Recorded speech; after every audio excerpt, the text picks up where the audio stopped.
What would you do if one simple act of kindness unraveled a 25-year-old secret that would change multiple lives forever?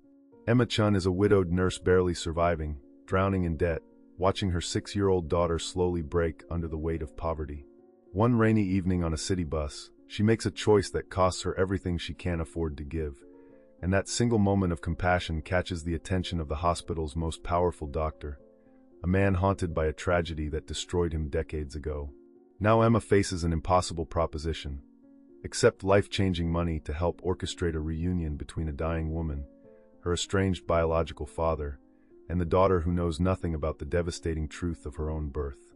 It's a chance to save her family from ruin, but it requires becoming part of a deception that violates everything she believes in. As Emma grows closer to the brilliant young doctor at the center of this secret, the lies become harder to justify and the stakes become impossibly high. Some acts of kindness save lives. Others shatter them.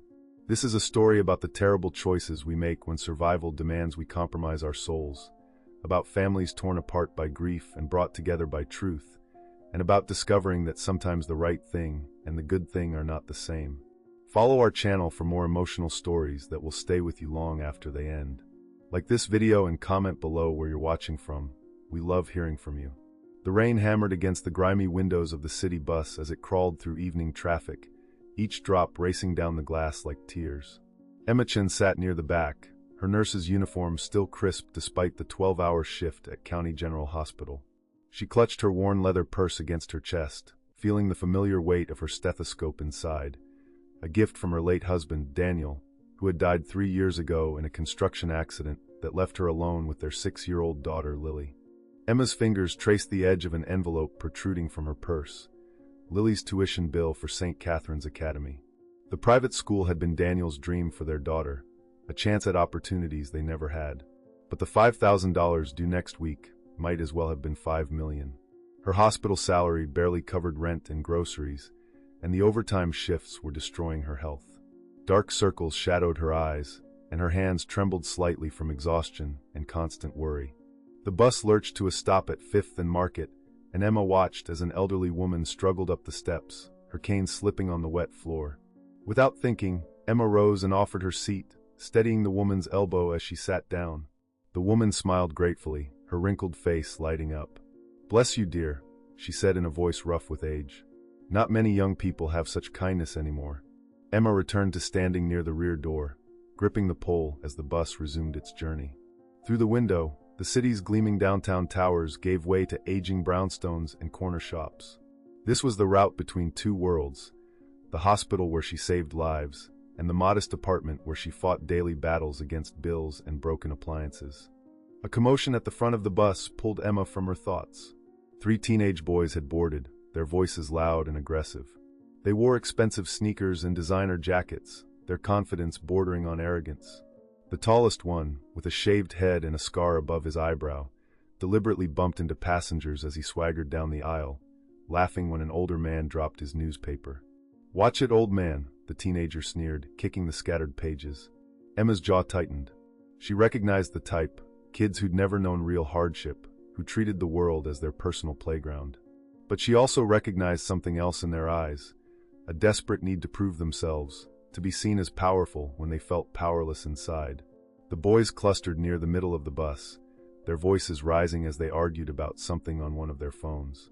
Emma tried to tune them out, focusing instead on mentally calculating her finances. If she picked up 3 more overnight shifts this month, sold her grandmother's pearl necklace, the only valuable thing she owned, and delayed the utility payment, a woman's cry shattered her calculations. "My purse! Someone help!" Emma's head snapped up. A well-dressed woman in her 50s stood in the aisle, her designer coat soaked from the rain, her face pale with shock. She pointed at the rear emergency door, which was now swinging open to the wet street. One of the teenage boys, the one with the scar, had grabbed her purse and leaped from the moving bus. The bus driver slammed on the brakes, throwing passengers forward. People shouted in confusion and anger. The woman who'd lost her purse was crying now, explaining to anyone who would listen that it contained her medication, her credit cards, her phone, everything. Emma's medical training kicked in. She moved to the distraught woman's side, taking her arm gently. "Are you hurt? Did anyone get hurt?" No, I'm fine, but my purse," the woman's voice broke. My insulin is in there. I'm diabetic. I have maybe 6 hours before I need my next dose. The bus driver was on his radio, reporting the theft to dispatch. The other passengers had returned to their seats, some shaking their heads in disgust, others already absorbed back into their phones. The 2 remaining teenagers had disappeared into the crowd, their friends' escape having eliminated their bravado. Emma guided the woman to a seat, her nurse's instincts overriding her own exhaustion. Do you have anyone you can call? Family nearby? My son, but he's in Seattle on business. I live alone. The woman pulled a sodden tissue from her coat pocket, dabbing at her eyes. I just moved here last month. I don't know the city yet, and now everything is gone. Something twisted in Emma's chest. She thought of Lily, waiting at home with their neighbor, Mrs. Rodriguez. She thought of the tuition bill, the unpaid electric bill, the nearly empty refrigerator. She thought of every reason to stay silent, to let someone else deal with this stranger's problems. Then she thought of Daniel, who had once driven an elderly neighbor to the hospital at 3 a.m. because it was the right thing to do, who had taught Lily that real strength was helping others even when it cost you something. Emma took a deep breath and made a decision that would change everything. Come with me, she said, pulling out her own phone, a cracked 3-year-old model that barely functioned. I'm a nurse at County General. We'll get you sorted out with your insulin tonight, and tomorrow we'll figure out the rest. The woman looked up at her with red-rimmed eyes full of disbelief. You would do that? For a stranger? We all need help sometimes, Emma said simply, though her mind screamed at the recklessness of the gesture. She had exactly $43 in her checking account until payday, and payday was 5 days away. But as the bus pulled away into the rain-soaked night, Emmachin didn't know that this simple act of kindness had just set in motion a series of events that would unravel a 25-year-old secret and connect her life to the city's most powerful family in ways she never could have imagined. The emergency room of County General Hospital hummed with its usual chaos when Emma pushed through the automatic doors, the diabetic woman, who had introduced herself as Margaret, following close behind. Fluorescent lights cast harsh shadows across the waiting area, where patients in various states of distress occupied every available chair. A child wailed in her mother's arms, a construction worker held a blood-soaked towel to his hand, and an elderly man dozed fitfully despite the noise surrounding him. Emma approached the triage desk where her colleague, Rosa Martinez, looked up from her computer screen with tired eyes that immediately brightened with recognition. Rosa had been Emma's anchor during the darkest days after Daniel's death, showing up with food when Emma forgot to eat, and staying with Lily when Emma worked doubles to keep their heads above water. Emma, I thought you were off tonight, Rosa said, her eyebrows knitting together in concern. She glanced at Margaret, taking in the expensive coat now rumpled and damp, the trembling hands, the pale complexion that spoke of someone teetering on the edge of a medical crisis. I am off, but we have a situation. Emma quickly explained about the theft on the bus, about Margaret's insulin being in the stolen purse, about the 6-hour window that was rapidly closing. As she spoke, she watched Rosa's expression shift from surprise to professional assessment, her fingers already pulling up the necessary forms on her computer. Margaret, is it? Rosa addressed the older woman directly, her voice gentle but efficient. We'll get you taken care of. Do you remember what type of insulin you use? While Rosa worked through the intake process, Emma felt her phone vibrate in her pocket. A text from Mrs. Rodriguez. Lily asking when you'll be home. Told her soon. She's fine, doing homework. Guilt washed over Emma like the rain still pelting the windows behind them. She was supposed to have been home an hour ago, supposed to help Lily with her math homework, the subject that had been giving her daughter nightmares lately. Instead, she was here, exhausting herself further for a woman she'd met 30 minutes ago. But when Margaret reached out and squeezed her hand, whispering a tearful thank you, Emma knew she couldn't have made any other choice. Daniel had always said that character was what you did when no one was watching, when there was no reward, when it cost you something real. This was costing her time with Lily, costing her peace of mind about her own mounting problems, but some debts to humanity couldn't be calculated in dollars and minutes. Emmachin? A voice cut through her thoughts. She turned to find Dr. Robert Harrison striding toward them, his white coat immaculate despite the late hour, his silver hair perfectly styled. Dr. Harrison was the hospital's chief of medicine, a man whose reputation for brilliance was matched only by his reputation for maintaining professional distance. He rarely worked the emergency room floor anymore, preferring administrative duties and surgical consultations. Dr. Harrison, Emma said, straightening despite her exhaustion. I didn't expect to see you down here tonight. His sharp blue eyes moved from Emma to Margaret, and something flickered across his face. Recognition? Surprise? It vanished so quickly Emma wondered if she'd imagined it. But his voice carried an unusual tension when he spoke. Mrs. Whitmore? Margaret Whitmore? Margaret's head snapped up, her eyes widening. Robert? Robert Harrison? Oh my God, I didn't realize, when I moved back to the city, I thought about calling you, but it had been so many years. 26 years, Dr. Harrison said quietly, and Emma noticed his hand gripping the edge of Rosa's desk, knuckles white. 26 years since Catherine's funeral. The air in the emergency room seemed to thicken. Rosa shot Emma a confused glance, but Emma was too focused on the strange tableau before her. The powerful, always composed Dr. Harrison looking suddenly vulnerable, and Margaret Whitmore staring at him as if seeing a ghost. You knew Catherine? Margaret's voice cracked on the name. She was my sister. My baby sister. Emma's mind raced, connecting pieces she didn't understand. Catherine Harrison. She'd heard that name whispered in hospital corridors, always with reverence and sadness. Dr. Harrison's wife, who had died young under tragic circumstances that no one seemed willing to discuss in detail. The grief that had transformed a warm, passionate surgeon into a cold, distant administrator. I need to speak with you, Margaret, Dr. Harrison said, his professional mask sliding back into place, but not quite covering the turmoil in his eyes. Privately, after we address your immediate medical needs. He turned to Rosa. Get Mrs. Whitmore set up with insulin right away. I'll cover any costs personally. That's not necessary, Margaret began, but Dr. Harrison held up a hand. It is absolutely necessary. His voice carried a weight that silenced all protest. And you, he turned to Emma, really looking at her for the first time since arriving. You brought her here? We met on a bus. Her purse was stolen with her medication inside. Something shifted in Dr. Harrison's expression, a softening Emma had never witnessed before. You helped a complete stranger in crisis at personal cost, I assume, given that you're off shift and clearly exhausted. It wasn't a question. That's the kind of nursing, the kind of humanity, that Catherine believed in, that this hospital needs more of. He pulled out his wallet, extracting several bills and pressing them into Emma's hand before she could protest. For your cab fare home. For the time you've lost with your daughter tonight. And Emma, he paused, his voice dropping so only she could hear. Thank you for reminding me that kindness still exists in this city. I'd forgotten. As Dr. Harrison guided Margaret toward an examination room, Emma stood frozen in the emergency room corridor, his words echoing in her mind. She looked down at the money in her hand. $200, enough to buy groceries for 2 weeks, enough to give Lily the new winter coat she desperately needed, and felt tears prick her eyes. Rosa appeared at her elbow, her voice awed. Did Dr. Harrison just smile? Like actually smile?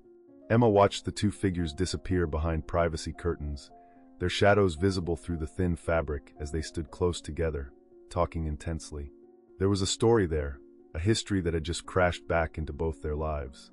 And somehow, impossibly, Emma's simple act on a rainy bus had opened a door that had been sealed shut for more than 2 decades.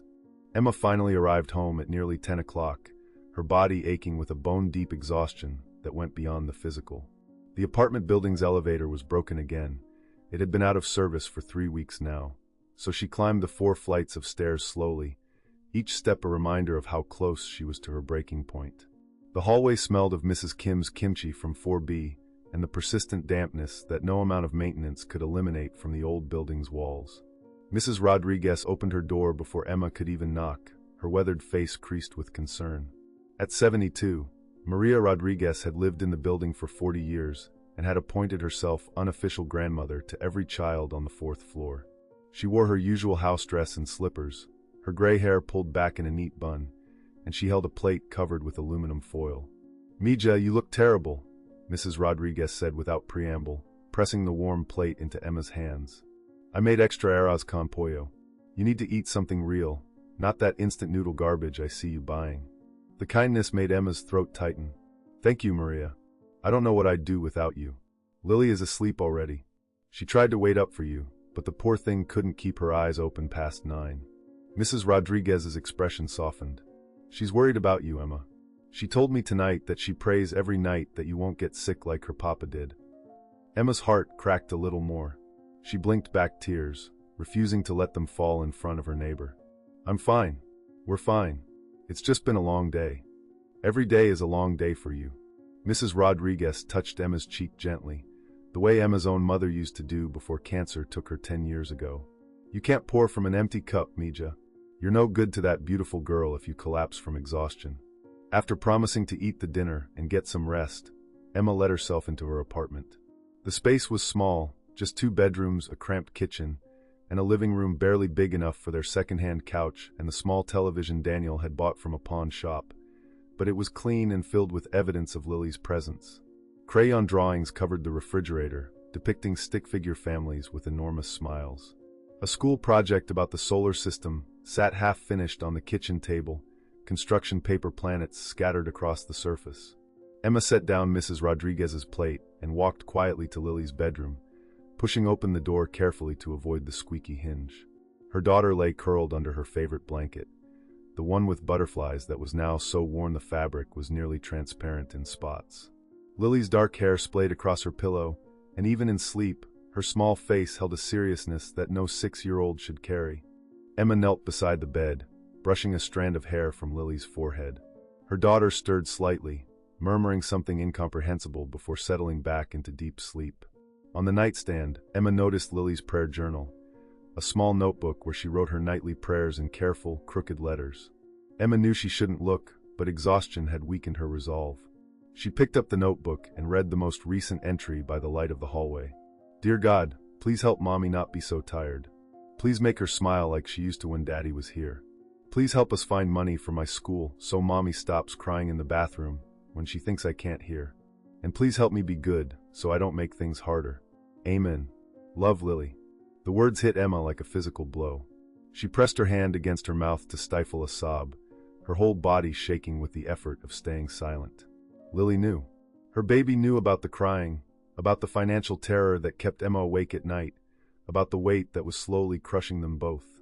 And instead of being angry or scared, Lily was praying to be good, as if any of this was her fault.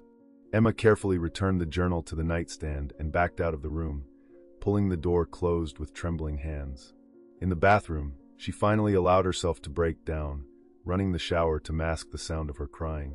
She stood fully clothed under the lukewarm water. The building's hot water never lasted past 9 o'clock, and let the tears come. How had her life become this? She was 32 years old, a skilled nurse with excellent reviews from her supervisors, a woman who had graduated near the top of her nursing class. Daniel had been a good man, a hard worker, and they'd been careful with money. But one accident, one moment of a corroded beam giving way on a construction site, and their entire future had collapsed. The life insurance payout had barely covered the funeral costs and Daniel's medical bills from his 3 days in ICU before he died. The lawsuit against the construction company was still pending, tangled in legal red tape that her overworked public defender kept promising to resolve, but never did. Emma turned off the shower and dried herself mechanically, changing into an old t-shirt of Daniel's that she still slept in. In the kitchen, she forced herself to eat some of Mrs. Rodriguez's arroz con pollo, tasting nothing but grateful for the fuel. The $200 from Dr. Harrison sat on the counter where she'd emptied her pockets. She picked up the bills, studying them as if they held answers to questions she was afraid to ask. Why had Dr. Harrison given her so much? Why had he looked at Margaret Whitmore with such a mixture of pain and something else, guilt? Fear? What story connected the hospital's most powerful doctor to the woman Emma had helped on the bus? And why did Emma feel like she'd stumbled into something much larger than a simple act of kindness? Her phone buzzed with a text message. She picked it up, expecting another bill reminder or a shift offer from the hospital's automated system. Instead, it was from an unknown number. "Ms. Chun, this is Dr. Harrison. Please meet me in my office tomorrow at 2 p.m. It's important. I believe I can help with some of the financial difficulties you're facing. This is not charity, it's an opportunity. RH." Emma read the message 3 times, her exhausted brain struggling to process it. Dr. Harrison knew about her financial problems? How? And what kind of opportunity could the chief of medicine possibly offer a floor nurse with no special skills beyond compassion and stubbornness? She thought about ignoring the message, about maintaining her pride and independence. But then she looked at the stack of bills on the counter, at Lily's school tuition notice with final warning, stamped in red across the top, at the eviction notice she'd hidden in a drawer that gave them 30 days to catch up on rent or leave. Pride was a luxury she could no longer afford. Emma typed out a reply. "I'll be there. Thank you." Dr. Harrison's office occupied the top floor of County General's administrative wing, a space Emma had never visited in her 5 years at the hospital. The elevator ride up felt interminable, her reflection in the polished brass doors showing a woman who'd done her best to look professional. Her one good blazer over a simple blouse, her hair pulled back in a neat bun, minimal makeup covering the dark circles that seemed permanently etched beneath her eyes. She'd arranged for Mrs. Rodriguez to pick up Lily from school, promising her daughter they'd have pizza for dinner if she could just get through this mysterious meeting first. The executive floor was a different world from the chaotic emergency room Emma knew. Plush carpeting muffled her footsteps, abstract paintings lined cream-colored walls, and the air smelled of expensive coffee rather than disinfectant and anxiety. A young receptionist with flawless makeup looked up from her computer, offering a practiced smile that didn't quite reach her eyes. "Miss Chin, Dr. Harrison is expecting you. Please go right in." Emma's hand trembled slightly as she grasped the brass door handle. She'd spent the previous night and all morning constructing scenarios in her mind, each more improbable than the last. Maybe Dr. Harrison wanted to promote her to a supervisory position. Maybe he'd found a grant program for struggling single mothers.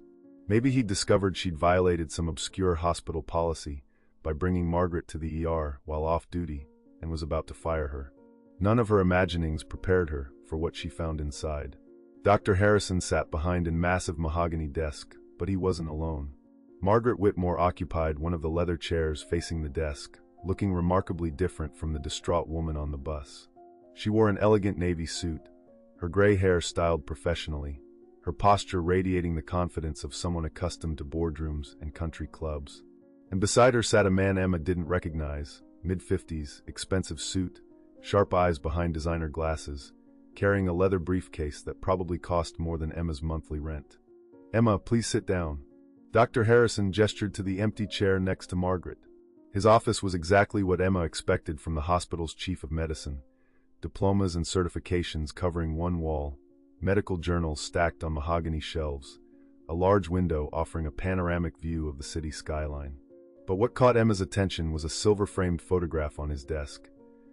A young woman with kind eyes and a radiant smile, standing beside a much younger Dr. Harrison. Both of them looked genuinely happy in a way Emma recognized from her own wedding photos. The joy of people who believe they had their whole lives ahead of them. "This is James Chun, no relation, I assume, my attorney," Dr. Harrison continued as Emma settled into the chair, her heart hammering against her ribs. "We've asked you here to discuss a proposition that may seem unusual, but I assure you, it's completely legitimate and potentially beneficial for everyone involved." Emma's mind fixated on one word, attorney. People only brought lawyers to meetings when something serious was happening, something that required legal protection or documentation. Her mouth went dry. Margaret reached over and touched Emma's hand, her grip warm and steady. "Please don't be frightened, dear. What we're about to propose might sound strange, but I promise you, it comes from a place of genuine need and appreciation for what you did for me." "I don't understand," Emma managed, her voice barely above a whisper. Dr. Harrison stood and walked to the window, his back to them as he spoke. 26 years ago, my wife Catherine gave birth to a daughter. It was a difficult pregnancy, complicated by preeclampsia and other conditions that put both mother and child at risk. Catherine insisted on carrying to term despite the dangers, despite my begging her to consider her own health first. His voice cracked slightly on the last words.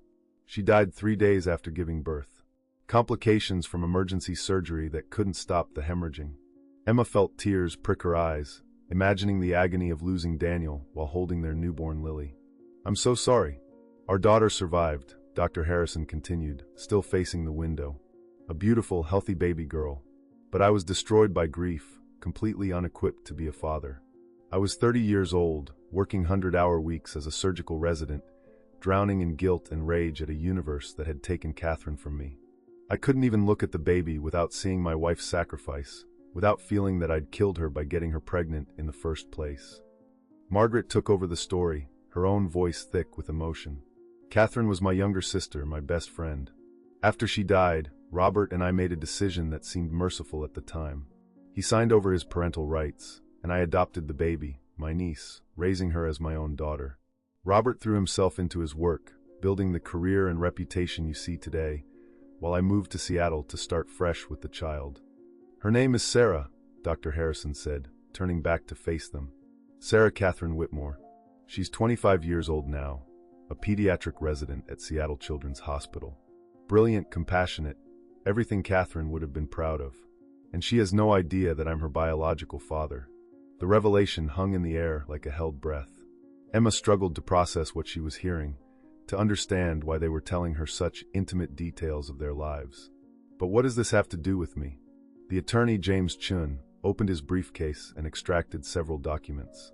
6 months ago, Margaret was diagnosed with stage 4 pancreatic cancer.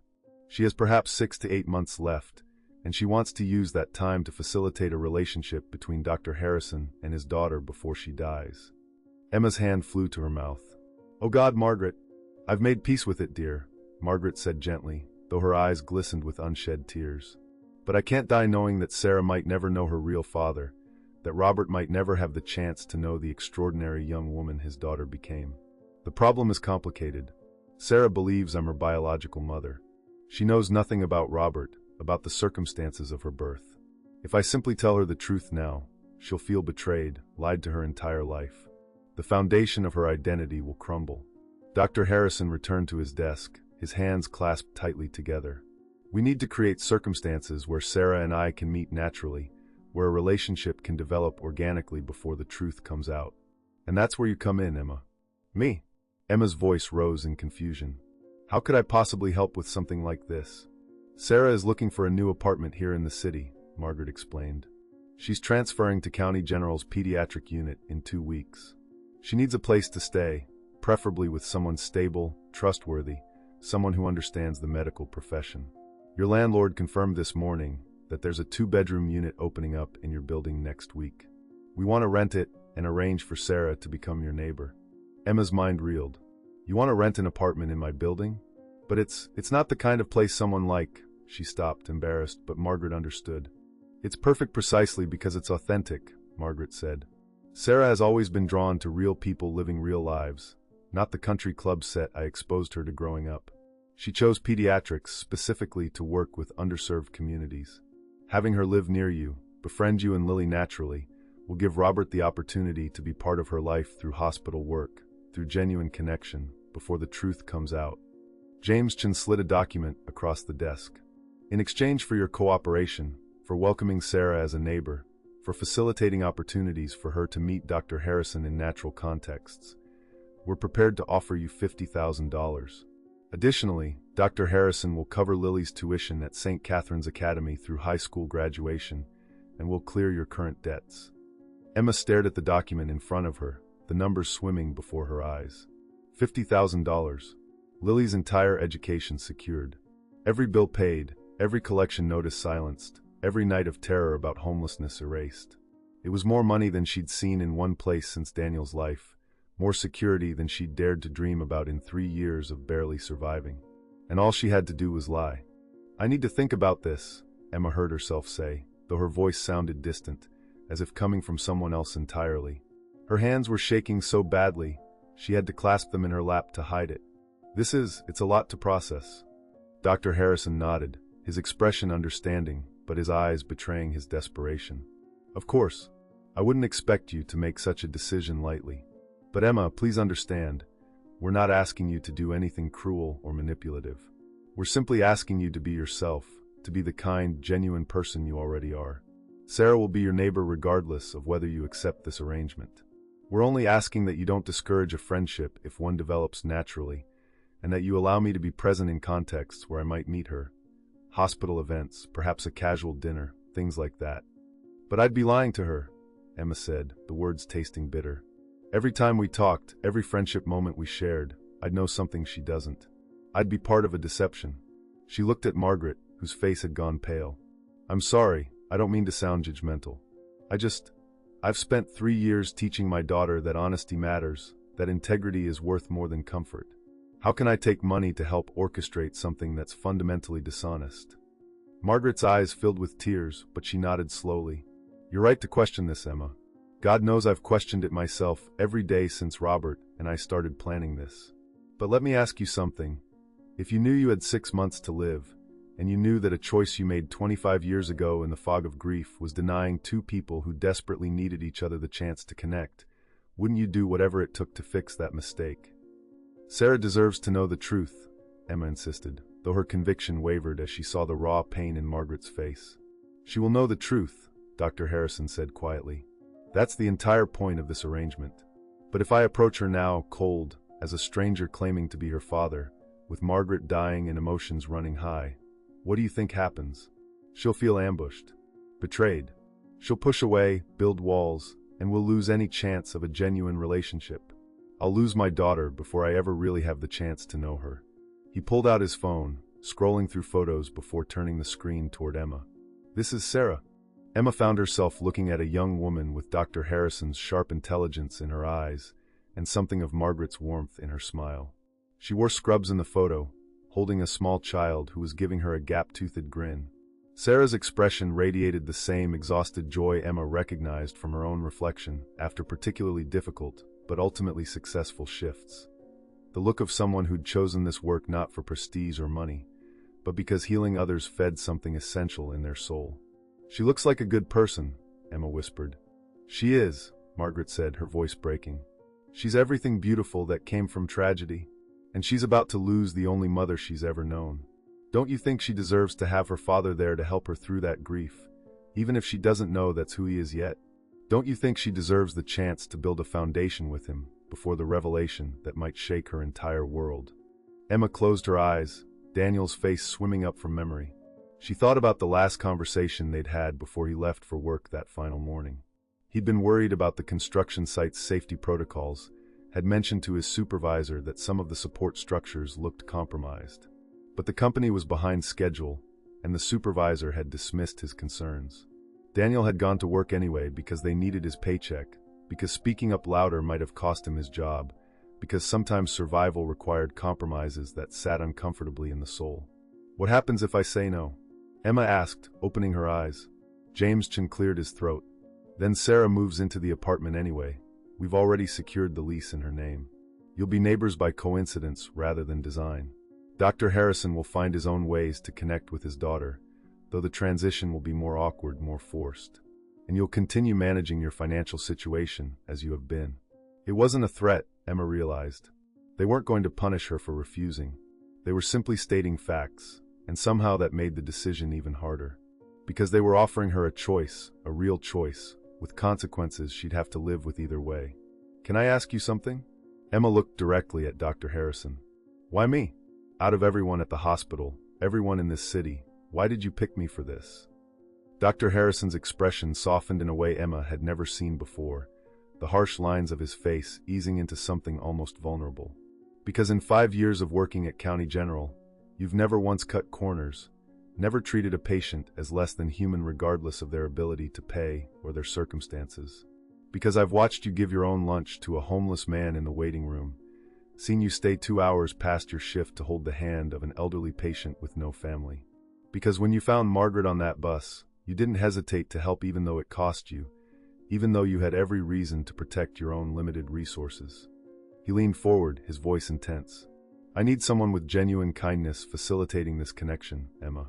Not an actress, not someone playing a role for money.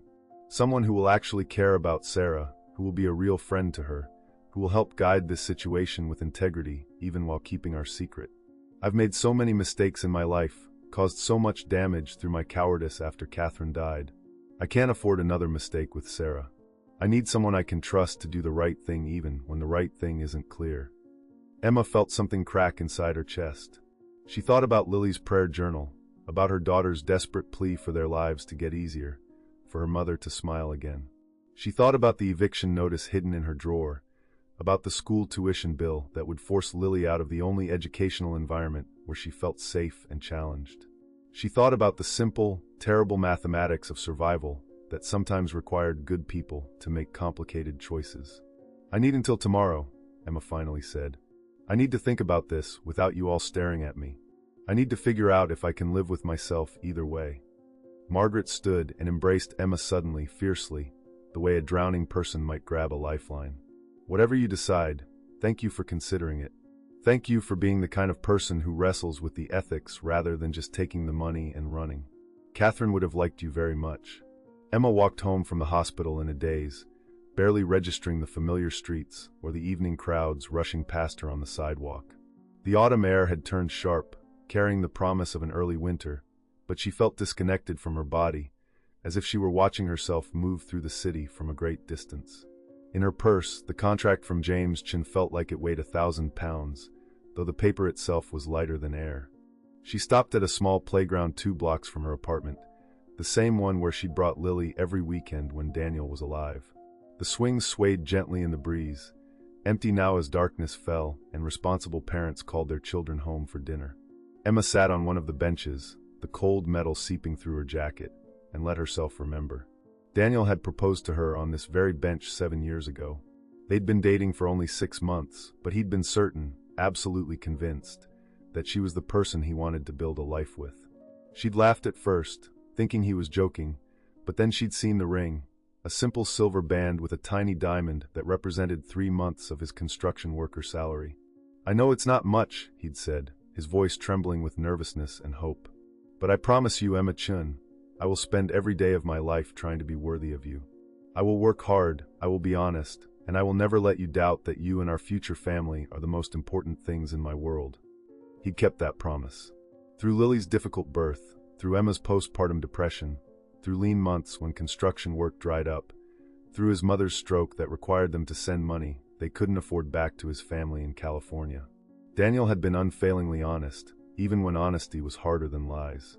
He'd told his supervisor about the safety concerns at the construction site, even knowing it might cost him favor. He'd refused to accept stolen materials that could have saved them money on their apartment renovation. He'd returned a wallet full of cash he'd found on the street, even when they were 3 days from eviction. And it had killed him. His honesty, his integrity, his refusal to compromise his values. It had put him on that construction site the day the corroded beam gave way, because he couldn't afford to lose the job by refusing to work in unsafe conditions, and he couldn't live with himself if he stayed quiet and someone else got hurt. Emma pulled out her phone and stared at the contact information for James Chin, her thumb hovering over the call button. She could end this right now, refuse their offer, maintain her integrity just as Daniel would have wanted. But Daniel was dead, and she was alone, and Lily deserved better than a mother who was slowly drowning in debt and exhaustion. Her phone buzzed with a text from Mrs. Rodriguez. Lily had a rough day at school. Got in trouble for falling asleep in class. Says she's fine, but she's not eating dinner. Come home soon. Emma's heart constricted. Lily was falling asleep in class because Emma's night shift schedule meant her daughter often woke up alone in the apartment at night, anxious and unable to return to sleep. Because the stress of their financial situation had become so pervasive that even a 6-year-old couldn't escape it. Because Emma's stubborn insistence on maintaining their old life, the good school, the same neighborhood, the pretense that everything was fine, was breaking her daughter in ways she'd refused to see. She stood abruptly and walked the remaining blocks home, taking the stairs 2 at a time despite her exhaustion. Mrs. Rodriguez met her at the door with worried eyes, and Emma squeezed her shoulder gratefully before entering her own apartment. Lily sat at the kitchen table, her math homework untouched in front of her, her small face pale and drawn. "Baby," Emma said softly, kneeling beside her daughter's chair. "Mrs. Rodriguez said you had a hard day." Lily's lower lip trembled. "Mrs. Henderson was mad because I fell asleep during reading time. She said I was being disrespectful." Tears spilled down her cheeks. "But I'm not trying to be bad, Mommy. I just get so scared at night when you're not here, and then I can't sleep, and then I'm so tired at school." Emma pulled Lily into her arms, feeling her daughter's thin body shake with sobs. When had Lily gotten so thin? When had the light in her eyes dimmed to this anxious, exhausted flicker?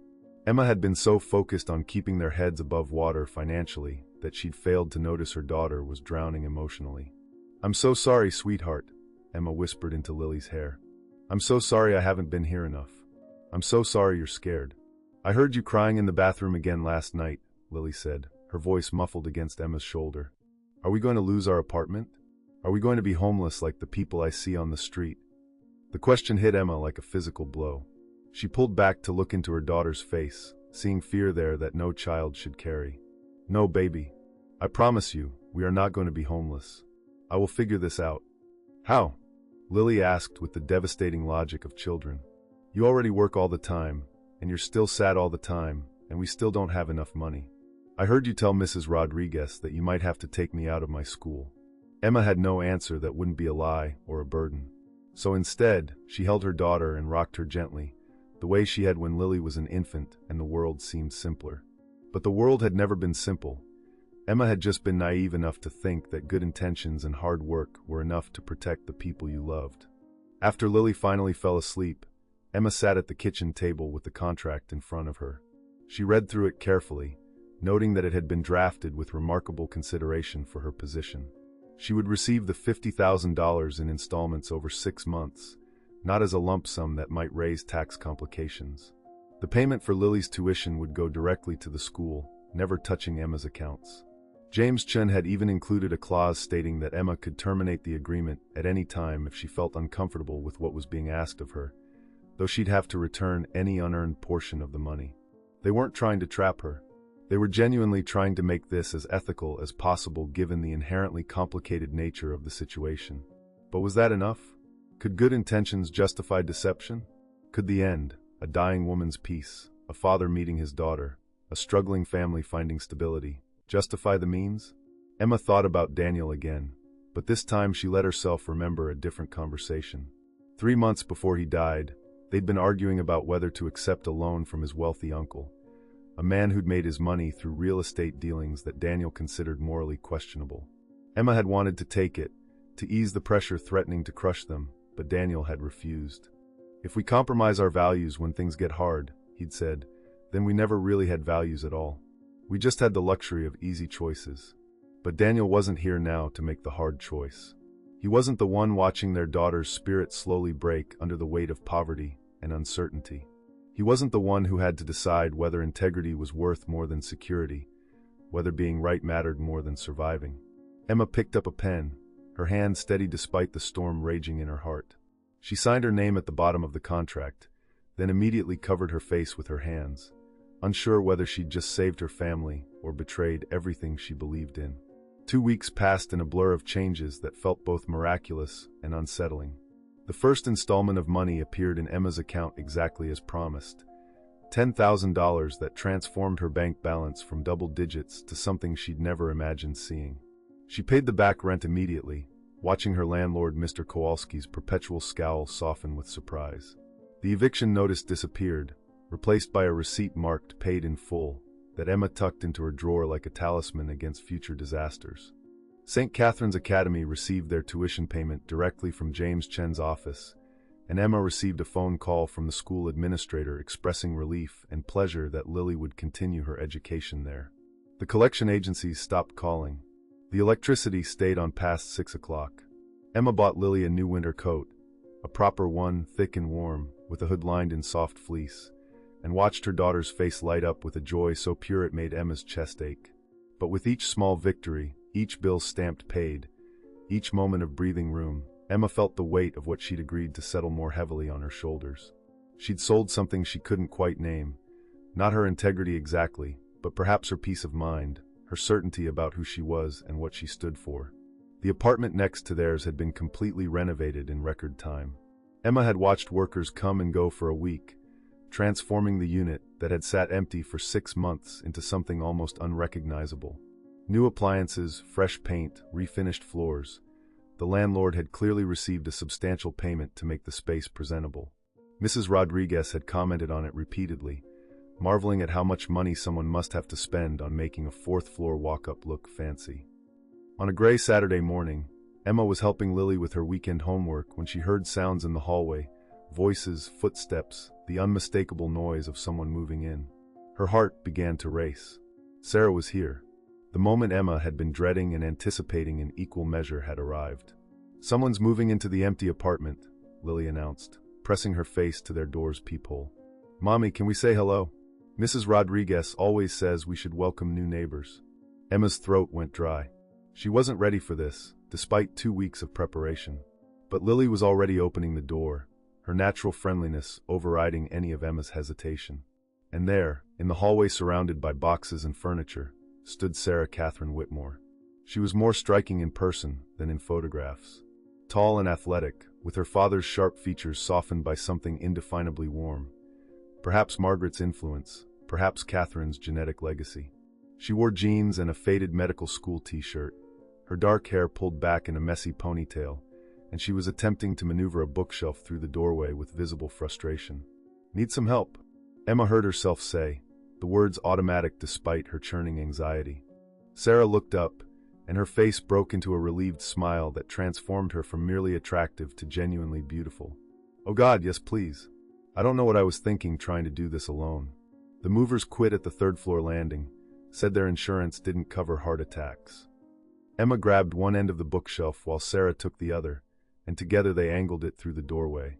Lily darted between them, holding the door open and offering encouragement in her 6-year-old way. "You're very strong," she told Sarah seriously. "My mommy is strong too. She carries me all the time even though I'm getting big." "I can see that," Sarah said, setting down her end of the bookshelf once they'd cleared the threshold. She crouched down to Lily's eye level with the practiced ease of someone who worked with children professionally. "What's your name, sweetheart?" "Lily Marichin. I'm 6 3/4. We live right next door in 4C. "Well, Lily Marichin, I'm Sarah Whitmore, and I'm going to be your neighbor. I'm a doctor at the Children's Hospital." Lily's eyes went wide with wonder. "A real doctor? Like the ones who helped me when I broke my arm falling off the monkey bars?" "Exactly like that," Sarah confirmed, her smile genuine and warm. She looked up at Emma, extending her hand. "And you must be Lily's mom." "I'm Sarah." "Emma," she replied, shaking Sarah's hand and feeling the firm, confident grip of someone accustomed to making quick connections with strangers. "Emma Chin, welcome to the building. I apologize in advance for the broken elevator and the mysterious smells from the second floor." Sarah laughed, a sound that seemed to fill the dingy hallway with light.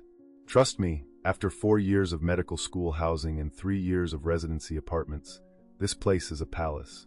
And honestly, I wanted something real, you know? Not some sterile high-rise with a doorman and a gym I'd never use. I wanted to live somewhere with actual neighbors, actual community." Emma felt something twist inside her, guilt mixed with an unexpected warmth. Because Sarah's words weren't the entitled slumming of a rich person playing at poverty.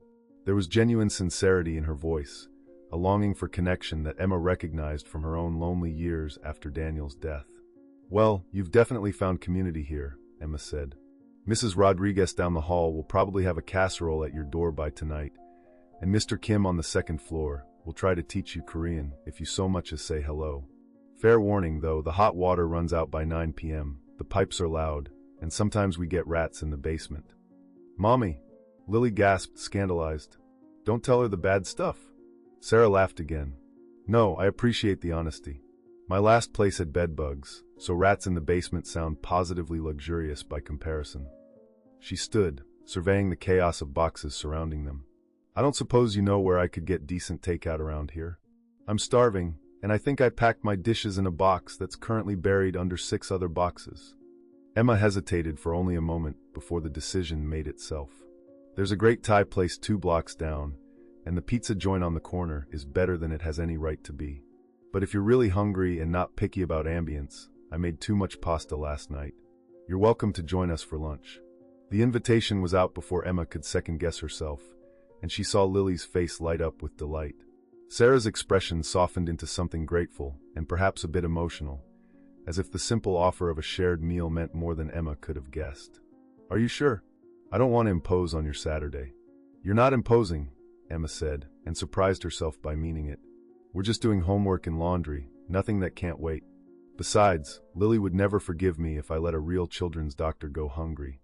And so, less than an hour after meeting, Emma found herself setting an extra place at their small kitchen table, watching Lily chatter excitedly to Sarah about school and friends and her beloved butterfly blanket. Sarah listened with the attentive focus of someone who genuinely enjoyed children, asking questions and laughing at Lily's elaborate stories. Emma served the reheated pasta, poured glasses of water, and tried to ignore the voice in her head, reminding her that this entire friendship was built on a foundation of carefully orchestrated deception. Because Sarah was kind and funny, and she made Lily laugh in a way Emma hadn't heard in months.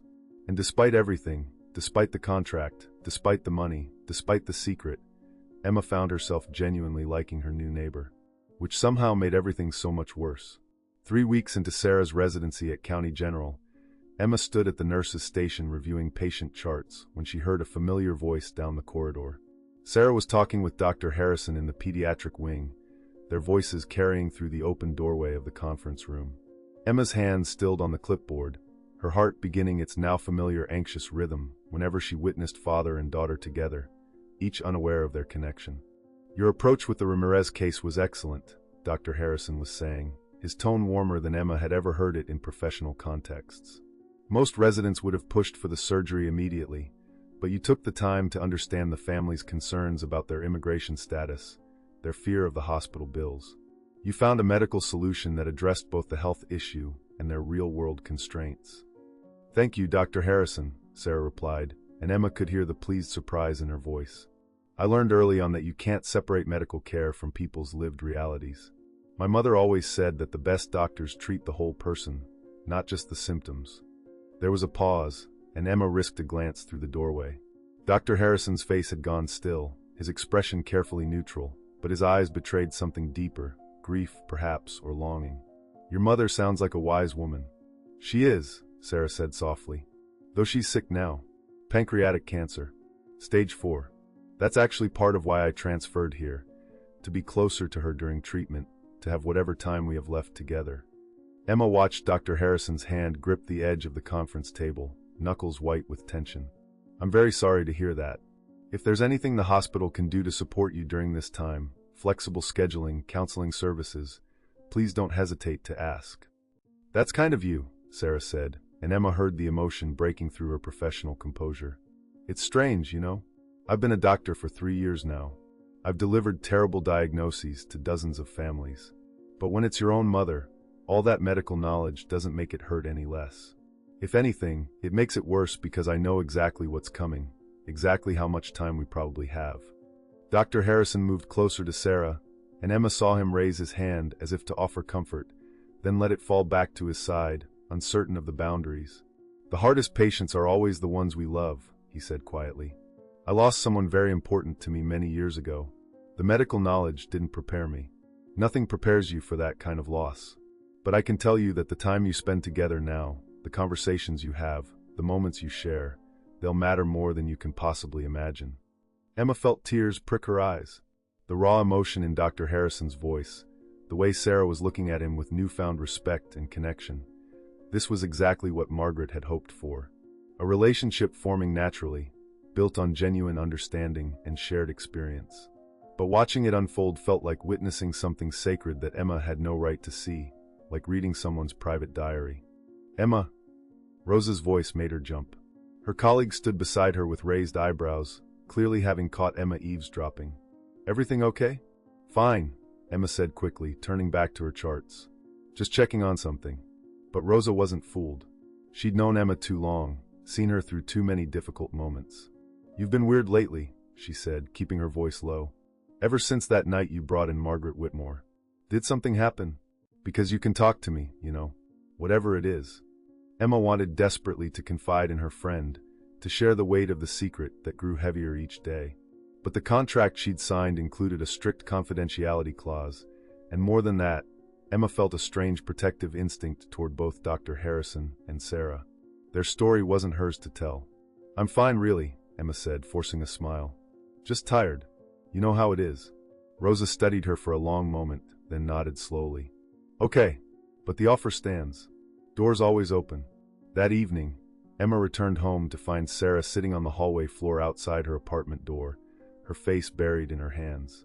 Lily's backpack and Emma's work bag slipped from her shoulders as she rushed forward, her nursing instincts overriding everything else. "Sarah? What's wrong? Are you hurt?" Sarah looked up, and Emma saw tear tracks on her cheeks, saw the raw grief that transformed her face into something almost childlike in its vulnerability. "I just came from seeing my mother. She's declining faster than expected. The doctors are saying maybe 3 months now, not 6. And I'm angry, Emma. I'm so angry that I only get 3 months when other people get a lifetime. I'm angry that she's going to miss my wedding someday, miss meeting her grandchildren, miss everything that matters. And then I feel guilty for being angry because she's the one dying, not me, and my grief is nothing compared to what she's going through." Emma sat down beside Sarah on the hallway floor, not caring about the dirty carpet or the fact that Mr. Kim might emerge from his apartment at any moment. She took Sarah's hand, feeling it tremble in her own.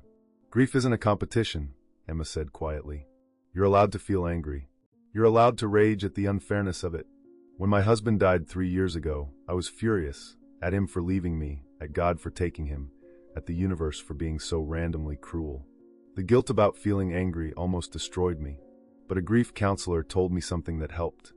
Anger is just love with nowhere to go. You're not angry at your mother. You're angry that you're losing her, and that's completely different." Sarah squeezed Emma's hand, her tears flowing freely now. "How did you survive losing your husband? How did you keep going?" Emma thought about Daniel, about the impossible early days when breathing felt like too much effort, when getting out of bed required more strength than she possessed. "Honestly, I survived because I had Lily. Because every morning she needed breakfast and clean clothes, and someone to tell her everything would be okay, even when I didn't believe it myself. I survived because I didn't have the luxury of falling apart completely. And eventually, the surviving became living again, though it took a long time." "I don't have children yet," Sarah said. "I don't have that anchor. It's just me and my mother, and when she's gone..." Her voice broke completely. "You have more than you realize," Emma said firmly. "You have colleagues who respect you, patients who need you, a community in this building that's already adopted you. Mrs. Rodriguez baked you cookies last week. Mr. Kim taught you how to say good morning in Korean. Lily talks about you constantly, Dr. Sarah this, Dr. Sarah that. You're not alone, Sarah. And when the worst happens, we'll be here. I'll be here." Sarah turned to Emma, and something shifted in her expression. Gratitude giving way to genuine affection, the casual friendship of neighbors deepening into something more meaningful. "Why are you so kind to me? We barely know each other." "Because I'm being paid to befriend you," Emma thought, and the truth was like acid in her throat. "Because your father and your dying mother orchestrated this entire situation, and I'm complicit in the deception. Because every moment of our friendship is built on lies that I tell myself are justified." But what she said was, "Because kindness is free, and because everyone needs someone sometimes. You were alone in the hallway having a crisis. I'm your neighbor. It's really that simple." Except it wasn't simple at all. Nothing about this situation was simple. But as Emma helped Sarah to her feet, as they stood together in the dingy hallway of their building, Emma realized something that made everything infinitely more complicated. She genuinely cared about Sarah Whitmore. Not as part of some arrangement, not because of the money, but because Sarah was good and kind and hurting, and Emma's instinct to heal extended beyond her nursing duties. She was supposed to facilitate a connection between Sarah and Dr. Harrison. She wasn't supposed to develop her own connection, her own investment in Sarah's well-being. But it was too late now. The lines had blurred beyond recognition, and Emma had no idea how to navigate what came next. Emma Chen's story forces us to confront an uncomfortable truth. Integrity is easiest to maintain when we have nothing to lose. When you're watching your child go hungry, when eviction notices pile up and hope dwindles to nothing, how much is your moral purity worth? She chose survival over pride, deception over honesty, and in doing so became part of something larger than her own desperate circumstances. The question isn't whether Emma made the right choice. It's whether any of us can truly judge her until we've stood in those same impossible shoes, felt that same crushing weight of responsibility for another human life. What would you have done in that hallway, facing a contract that could save your family but required you to live a lie? Would you have walked away with your integrity intact and your child's future in ruins? Or would you have signed your name and learned to live with the ghost of compromise haunting your reflection? The beauty of Emma's journey is that it reveals something profound about human nature. We are all capable of both extraordinary kindness and moral flexibility when circumstances demand it. The line between hero and accomplice is thinner than we'd like to believe. This story reminds us that life rarely offers clean choices between right and wrong, only complicated decisions between competing goods and necessary evils. Sometimes survival requires us to make peace with imperfection, to accept that being a good person doesn't mean being a perfect one. If this story moved you, if it made you question what you would do when faced with impossible choices, please share it with someone who needs to hear it. Subscribe to our channel for more stories that challenge, inspire, and remind us of our shared humanity. Leave a comment telling us your thoughts. Would you have taken the money? We're listening.